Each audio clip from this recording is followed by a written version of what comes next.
আমার নতুন পেঁপে গাছে দেখুন মাশাল্লাহ ৫টা পেঁপে হয়েছে। আর একটা পেঁপে গাছে ২টা ডাল, এদিকে আরেকটা দিয়েছে। আর এই যে মেন যে গাছটা ওই গাছে ৫টা পেঁপে ধরেছে।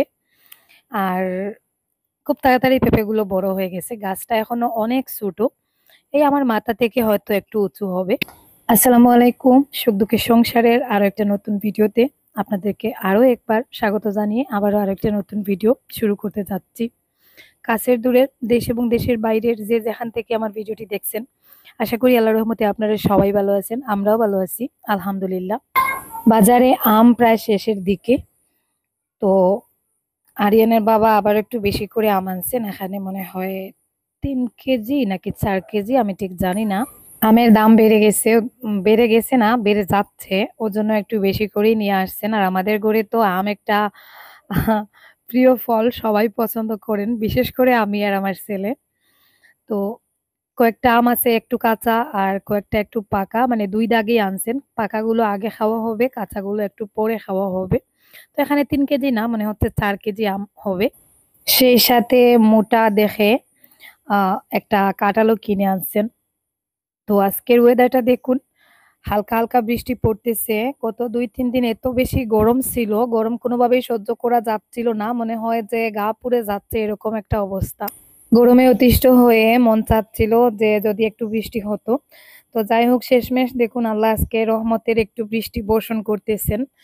আহ এত গরমের মধ্যে গাটা মনে হচ্ছে অনেকটা ঠান্ডা হয়েছে, ভালোই লাগতেছে কয়েকদিন পর হালকা হালকা বৃষ্টি দেখে।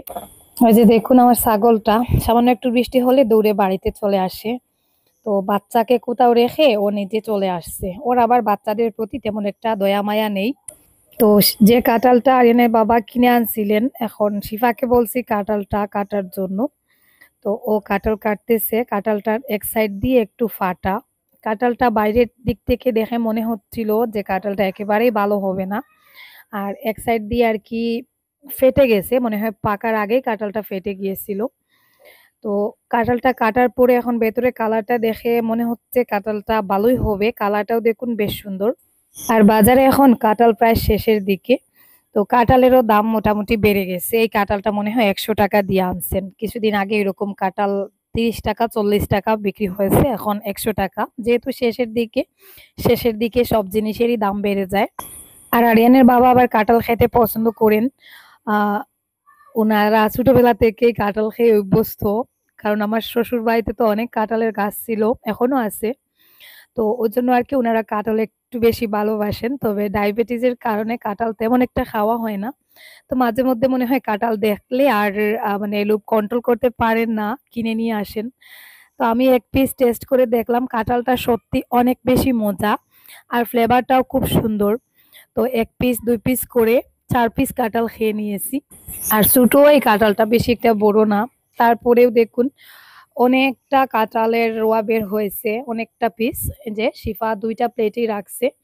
আর কালারটা অনেক বেশি সুন্দর, আসলে ভিডিওতে ওইভাবে বোঝা যাচ্ছে না। আর কাঁঠালটা একটু শক্ত শক্ত টাইপের, একটু শক্ত টাইপের কাঁঠাল খেতে আমার মোটামুটি ভালো লাগে।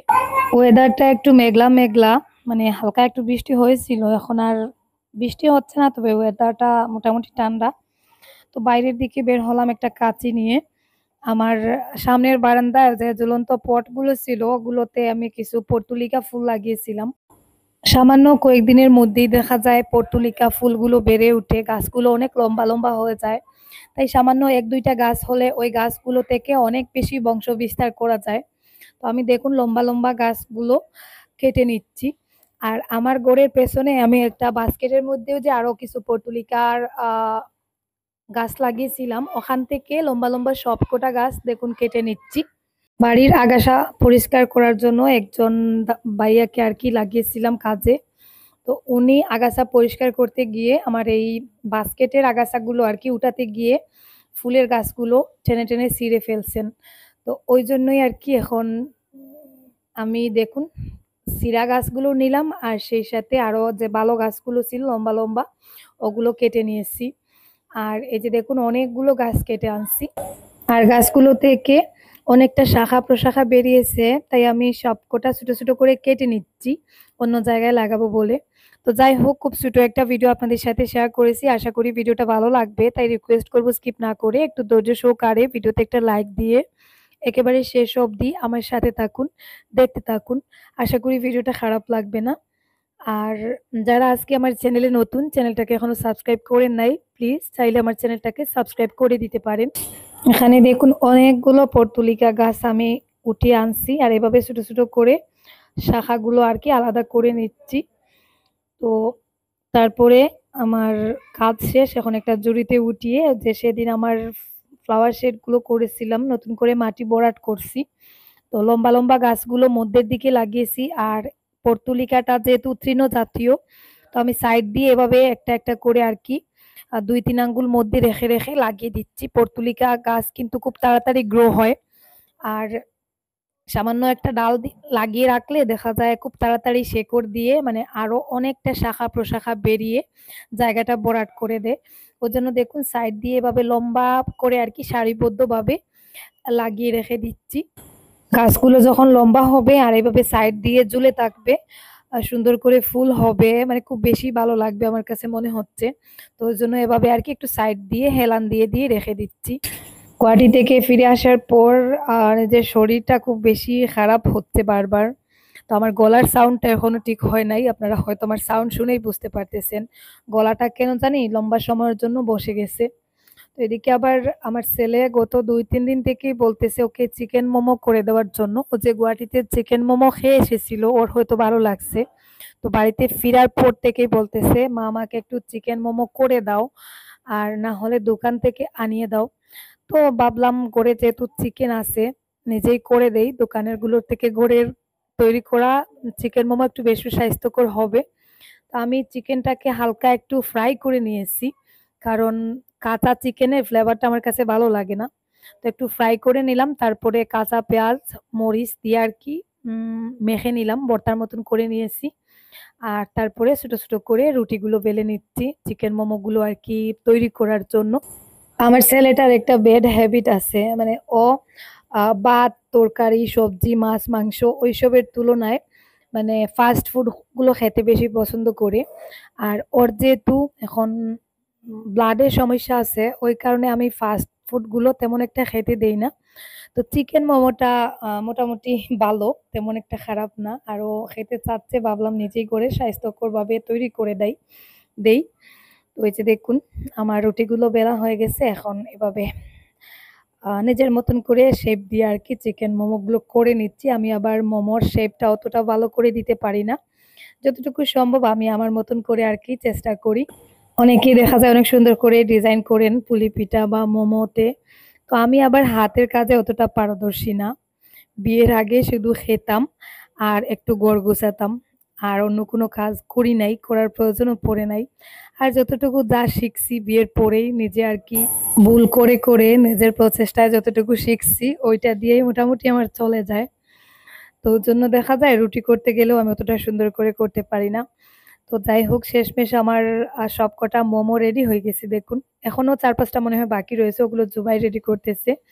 আর আমি এদিকে রাইস কুকারটা চুলায় বসিয়ে দিয়েছি।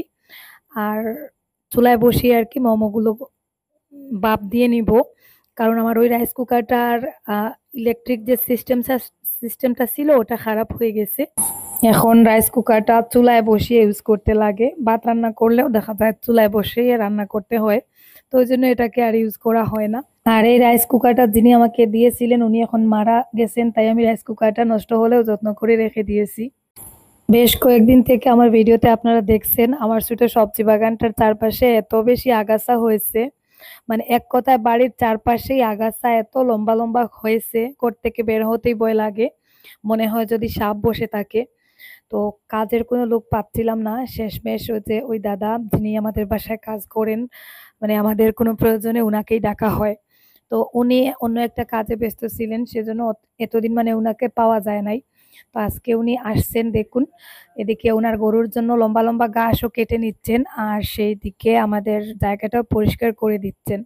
পুরো জায়গাটা মানে বাড়ির আশেপাশে যতটা ফাঁকা জায়গা আছে সবটাই আজকে পরিষ্কার করিয়ে নিব, সামনের দিক প্লাস পেছন দিক দুইটাই। আর এখন তো বাড়িতে কোনো সবজিও তেমন নেই, কিছু ভেন্ডির গাছ ছিল, ওগুলো বুড়া হয়ে গেছে।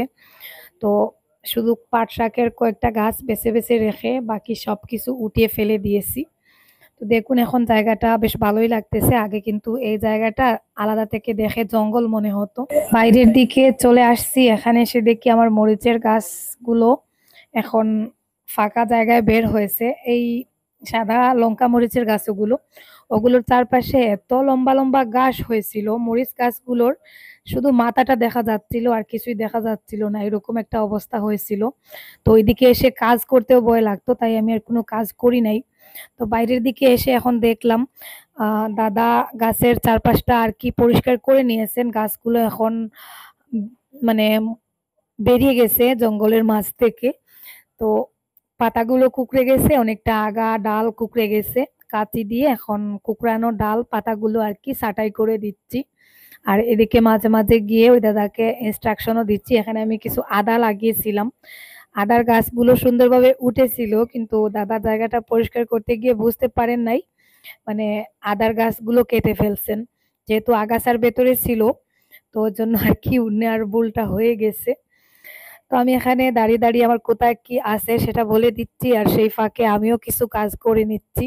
মরিচের গাছগুলো দেখুন এত বেশি লম্বা হয়েছে, আর চারপাশে যেহেতু আগাছা জমে যায়, তো ওই জন্য পোকামাকড় এসে গাছগুলোতে আক্রমণ করে পাতাগুলো কুঁকড়ে যায়। আর এত লম্বা লম্বা গাছ, এই সময় আসলে গাছগুলোতে অনেক মরিচ থাকার কথা ছিল, কিন্তু গাছের স্বাস্থ্য যেমন বা যতটা লম্বা হয়েছে সেই হিসাবে গাছগুলোতে তেমন একটা মরিচ ধরতেছে না। আর এই গাছগুলো আমার কালীগঞ্জের একজন আপু আমাকে দিয়েছিলেন। আজ থেকে মনে হয় ১ বছর হয়ে গেছে। তো কালীগঞ্জের একজন ভিউয়ার্স আপু আমাদের বাসায় আসছিলেন। আপনারা হয়তো ভিডিওতে দেখছিলেন, মনে আছে। তো ওই আপু আসার সময় আমার জন্য আরকি এই সাদা লঙ্কা মরিচের চারাগুলো আনছিলেন। আর আমি লাগিয়ে রাখছিলাম, তারপরে বেশ যত্নও করেছি। কিছুদিন পর, পর আগাছায় গাছগুলো গিরে যায়। শেষমেশ আমি মানে গাছগুলোর একেবারে আশায় ছেড়ে দিয়েছিলাম। তো দেখুন এখন গাছগুলোতে আ অনেক মরিচ হচ্ছে। তো ওই আপুর সাথে এখন আমার কোনো যোগাযোগ নেই। আমার WhatsApp ডিলিট হয়ে সব কনট্যাক্ট নাম্বার ডিলিট হয়ে গেছে। তো গাছগুলো দেখলেই আপুর কথা মনে পড়ে। তো আমি এদিকে মোমো বসিয়েছিলাম, মোমোটা প্রায় সেদ্ধ হয়ে গেছে। আর মোমোর সাথে একটা চাটনির প্রয়োজন ছিল। তো আমার ঘরে সসও নেই, ভাবলাম আমি নিজে একটা চাটনি তৈরি করে নেই। তো এখানে কিছু কাঁচামরিচ আর ফ্রিজে মাত্র একটা টমেটো ছিল, ওই টমেটোটা বের করে দিয়েছি আর কয়েকটা রসুনের কোয়া দিয়ে এভাবে সামান্য একটু আর কি তেল ছাড়া ভাপিয়ে নিয়েছি। তো এখন এটা গ্রাইন্ডারে দিয়ে মিক্সার জারে দিয়ে আর কি পেস্ট করে নিব। আর এদিকে দেখুন আমার মোমোগুলো সেদ্ধ হয়ে গেছে, মাত্র ১৫ মিনিট সময় লাগছে। মোমোগুলো পারফেক্টলি দেখুন সেদ্ধ হয়ে গেছে। তো এখন আমি একটু ঠান্ডা করে নামিয়ে নিচ্ছি। মোমো খেতে আমারও ভালো লাগে। তো আমি যখন গুয়াহাটিতে গেছি স্ট্রিট থেকে আর কি এই যে মোমো কিনছিলাম, ছোট ছোট ৪টা মোমো ৫০ টাকা করে নিয়েছে। আর এই মোমোগুলো আমি হাঁড়ি থেকে নামাচ্ছি আর এটাই ভাবতেছি যে যদি শহরে থাকতাম, গ্রামে না থেকে শহরে থাকতাম, তাহলে নিজের ইউটিউবিং এর পাশাপাশি এরকম একটা ফাস্ট ফুডের দোকান ওপেন করে বসে থাকতাম। আসলে যখন শহরে কোথাও যাই তখন ফাস্ট ফুডের দোকানগুলোতে গেলে দেখা যায় ওরা এত সেল করে, ছোট ছোট ৪টা মোমো ৫০ টাকা বিক্রি করে। সেই হিসাবে ওদের কত বেশি লাভ হয়। আসলে শহরের মেয়েদের গ্রামের মেয়েদের তুলনায় সুবিধা অনেক বেশি থাকে। তাই শহরে গেলে দেখা যায় বেশিরভাগ মেয়েরাই নিজে কিছু না কিছু একটা করে, মানে বেকার তেমন কোনো মেয়ে নেই। আর আমাদের গ্রামেই দেখা যায় বেশিরভাগ মেয়েরাই বেকার। শুধু ঘর সামলানো আর খাওয়া-দাওয়া, রান্না করা এটা নিয়েই ব্যস্ত থাকেন বেশিরভাগ মেয়েরা। মোমোর জন্য আমি যে চাটনিটা রেডি করছিলাম, তো আরিয়ানের বাবা জুবাইর খেয়ে বলতেছেন চাটনিটা অনেক মজা হয়েছে। দোকানের চাটনির থেকেও বেশি মজা হয়েছে। মধ্যে একটু খাওয়া-দাওয়া করে নিলাম। তারপরে বেরিয়েছি, এখন অনেক কাজ করতে হবে। ফ্লাওয়ার শেডগুলোতে মাটি পড়ানোর পরে ফ্লাওয়ার শেডের আশেপাশের জায়গাটা পরিষ্কার করা হয় নাই, নোংরা হয়ে আছে। আর কোথাও ছোট ছোট ইটের টুকরাও, কোথাও আবার আ উম গাছের মরা ডাল, মানে সবকিছুই আছে। তো শিফাকে নিয়ে আসছি আমাকে একটু হেল্প করার জন্য। ফ্লাওয়ার শেডগুলির ২ পাশটা একটু ভালো করে পরিষ্কার করব, ঝাড়ু দিব। তো এত ছোট জায়গা আসলে ঝাড়ু দেওয়াও যায় না। তো তারপরেও যতটুকু সম্ভব জায়গাটা পরিষ্কার করার চেষ্টা করব। আর আমার ছেলেও দেখুন চলে আসছে। গতকাল রাতে ওর আবার জ্বর আসছিল, তো জ্বরের কারণে ছেলেটা একটু দুর্বল হয়ে গেছে। আর একটা ভুল করছি, এবার যখন গুয়াহাটিতে গেছি আগে যদি একটু কনফার্ম হয়ে যেতাম, আহ, ওর ডাক্তারকে দেখিয়ে আসতে পারতাম, কিন্তু ডাক্তার ছুটিতে থাকায় এবার গিয়ে পাইনি, তাই ওর চেক আপটা করানো হয় নাই। আর ওর এখন সামান্য যদি জ্বর আসে তাহলেই আমি ভয় পেয়ে যাই, যেহেতু ওর ব্লাডে ইনফেকশন ছিল, ব্লাডের ইনফেকশনটা থেকে আবারও যদি জ্বর চলে আসে এই ভয়টাই সব সময় কাজ করে। তো আমি কাজে আসছি দেখে ও কাজে চলে আসছে দেখুন। আমি বারবার বারণ করতেছি যে তোমার রাতে জ্বর আসছিল, এখন এখানে বসে বসে দেখো বা দাঁড়িয়ে দাঁড়িয়ে দেখো, মানে ও সেটা করবে না, ও কাজ করবে। ও ওর বাবার মতন এত একরুখে, মানে যেটা বলবে সেটাই করবে। আমি বারণ করতেছি যে তুমি ধুলাবালুতে হাত দেওয়ার প্রয়োজন নেই, কিন্তু ও দেখুন আমার কথা শুনতেই পাচ্ছে না, মানে ও কাজ করবে। দিনে দিনে আমার ছেলেটা মানে এত বেশি ম্যাচিওর হয়ে যাচ্ছে, ওর বয়সের তুলনায় একটু বেশি ম্যাচিওর হয়ে যাচ্ছে, সব কিছু বুঝতে পারে। আর আমি যখনই কোনো কাজে লাগি মানে ও আমার সাথে কাজ করে হেল্প করার চেষ্টা করে, বারণ করলেও কিন্তু ও শুনে না। আর এদিকে বাংলাদেশের ওই ঘটনাটা ফেসবুক ওপেন করলেই দেখা যায় ওই বাংলাদেশের বাচ্চাগুলোর মানে করুণ যে চিত্রটা, মানে ওটা চোখের সামনেই ভেসে উঠে। ওই জন্য আমি এখন আর ফেসবুকে ঢোকা প্রায় বন্ধ করেই দিয়েছি। বাচ্চাগুলোর জন্য আমি এত আপসেট হয়েছি, আমি নিজে অসুস্থ হয়ে পড়তেছি, এরকম একটা অবস্থা। মানে কি বলবো, ওই বাবা মা গুলোর কথা ভেবে মানে আমি নিজেকে কন্ট্রোল করতে পারি না। আর নিজেরও যেহেতু একটা বাচ্চা আছে, ওর জন্য এত বেশি কষ্ট লাগে। এদিকে আমার একজন ভিউয়ার্স ভাইয়া, উনিও আমাকে কমেন্ট বক্সে সেদিন বলতেছেন উনারও নাকি আদরের ভাগ্নি ছিল, চাচাতো ভাই ছিল, তো ওরাও মারা গেছে ওই মাইলস্টোনের ঘটনায়। তো আসলে এই ঘটনাটার জন্য আমি খুব বেশি মর্মাহত। এমন অবস্থা হয় যে বুকটা ফেটে যায়। তো আমি ফেসবুক থেকে বেরিয়ে পড়ি, এরকম একটা ঘটনা। তো ভিডিও করতে ইচ্ছা করে না। আপনারা দেখতেই পাচ্ছেন গত কয়েকদিন থেকে আমি ভিডিও মিস করেই যাচ্ছি। একদিন দিচ্ছি তো একদিন দিচ্ছি না, একদিন দিচ্ছি তো ২ দিন দিচ্ছি না। এরকম করে করেই যাচ্ছি। তো যাই হোক, আজ থেকে আবার চেষ্টা করব ছোট, ছোট হলেও একটা ভিডিও শেয়ার করার। আর আজকের মতো এই পর্যন্ত। সবাই ভালো থাকুন, সুস্থ থাকুন। আল্লাহ হাফেজ। আসসালামু আলাইকুম।